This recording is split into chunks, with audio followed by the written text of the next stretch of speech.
ಮದುವೆನೇ ಜೀವನ ಅಲ್ಲ, ನಾನು ಸಿಂಗಲ್ ಪೇರೆಂಟ್ ಆಗಿರ್ತೀನಿ, ಮಗು ನಾನು ದತ್ತು ತಗೊಂತೀನಿ, ಮಗುನ ಸಾಕ್ತೀನಿ, ನನಗೆ ಮಗುನೇ ಬೇಡ, ನನಗೆ ಮದುವೆನೇ ಬೇಡ ಅನ್ನುವ ಥರ, ಅಥವಾ ಲಿವಿನ್ನಲ್ಲಿ ನಾನು ಇರ್ತೀನಿ, ಈ ಥರದ್ದೆಲ್ಲ ಕಾನ್ಸೆಪ್ಟ್ಸ್ಗಳು ಹೊಸದಾಗಿ ಸೇರ್ಪಡೆ ಆಗ್ತಿರೋದ್ರಿಂದ ಇದು ಮುಂದಿನ ದಿನದಲ್ಲಿ ಸಾಮಾಜಿಕ ಆರೋಗ್ಯವನ್ನು ಹಾಳು ಮಾಡ್ತಾ ಇದೆ.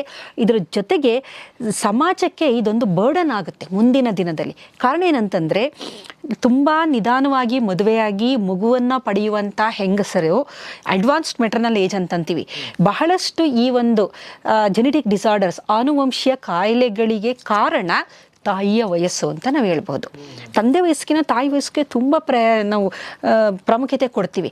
ಹಾಗಾಗಿ ಒಂದು ಹೆಣ್ಣು ಮಗು, ಅವಳಿಗೆ ಸರಿಯಾಗಿ ಒಂದು ಪ್ರಾಪ್ತ ಮದುವೆ ವಯಸ್ಸು ಅಂತ ಅಂದರೆ 18 ಅಂತ ಇದ್ರೂ ಒಂದು 24ರಿಂದ 28 ಒಳಗಡೆ ಮದುವೆಯಾಗಿ ಒಂದು ಮಗು ಆಗಿಬಿಟ್ರೆ that is the very ideal ಅಂತ. ಅಷ್ಟೊಂದು ರಿಸ್ಕ್ ಫ್ಯಾಕ್ಟರ್ ತುಂಬ ಕಮ್ಮಿ ಇರುತ್ತೆ.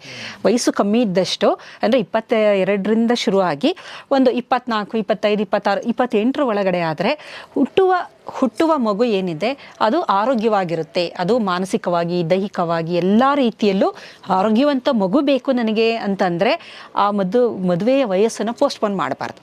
ಅದು ನಿಗದಿತ ಏನು ಸಮಯ ಇದೆ ಆವಾಗ ಮಾತ್ರ ಆದಾಗ ಆಕೆ ಆರೋಗ್ಯವಂತ ಮಗುವಿಗೆ ಜನ್ಮ ನೀಡುವ ಸಾಧ್ಯತೆ ಜಾಸ್ತಿ. ಇಲ್ಲದಿದ್ದ ಪಕ್ಷದಲ್ಲಿ ಹುಟ್ಟುವ ಮಗುವಿಗೆ ಕಣ್ಣು ಕಾಣದೇ ಇರ್ಬೋದು, ಕಿವಿ ಕೇಳೋದಿಲ್ಲ, ಮಾತಾಡೋಕ್ಕೆ ಬರಲ್ಲ, ಅಥವಾ ಮೆಂಟಲಿ ರಿಟಾರ್ಡೆಡ್, ಬುದ್ಧಿಮಾಂದ್ಯ ಮಕ್ಕಳು ಅಂತ ಕರಿತೀವಿ. ಈಗ ಮೆಂಟಲಿ ಚಾಲೆಂಜ್ಡ್ ಅಂತ ಕರಿತೀವಿ ನಾವು ಅವ್ರನ್ನ. ಅಂದರೆ ಅವ್ರ IQ ಕಮ್ಮಿ ಇರುತ್ತೆ, ಅವ್ರ ಕೆಲಸ ಅವ್ರು ಮಾಡ್ಕೊಳಕ್ಕಾಗೋದಿಲ್ಲ, ಬೇರೆ ಮಕ್ಕಳ ಥರ ಅವ್ರು ಇರಲ್ಲ, ಬೇರೆ ಮಕ್ಕಳ ಥರ ಆಟಾಡೋಕ್ಕಾಗಲ್ಲ, ಅವರು ನೋಡ್ಕೊಳ್ಳೋದಕ್ಕೆ ಆಗೋದಿಲ್ಲ. ಅಂತಹ ಮಕ್ಕಳು ಹುಟ್ಟುವ ಸಾಧ್ಯತೆಗಳು ತುಂಬ ಜಾಸ್ತಿ. ಹಾಗಾಗಿ ತಾಯಿ ವಯಸ್ಸು ತುಂಬ ಪ್ರಾಮುಖ್ಯತೆಯನ್ನು ಪಡೆದಿದೆ. ತಂದೆದು ಕೌಂಟ್ ಆಗುತ್ತೆ, ಬಟ್ ಅಷ್ಟೊಂದು ಇಲ್ಲ. Increased advanced maternal age is the risk factor for all chromosomal abnormalities ಅಂತ ಅಂತೀವಿ.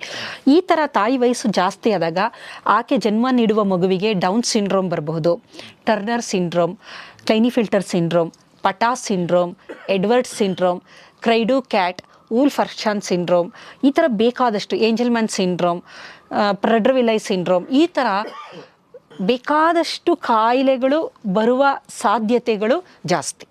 ಹಾಗಾಗಿ ತಾಯಿಯ ವಯಸ್ಸು ಯಾವಾಗಲೂ ಒಂದು ವೆರಿ ಐಡಿಯಲ್ ಏಜ್ ಅಂತ ನಾವು ಏನಾದರೂ ಹೇಳೋದಾದರೆ 22ರಿಂದ 28ರವರೆಗೆ. 26 ಈಸ್ ಆಲ್ಸೋ ಫೈನ್. 25 30 ಕ್ರಾಸ್ ಆದಮೇಲೆ ರಿಸ್ಕ್ ಫ್ಯಾಕ್ಟರ್ ಜಾಸ್ತಿ ಆಗ್ತಾ ಹೋಗುತ್ತೆ.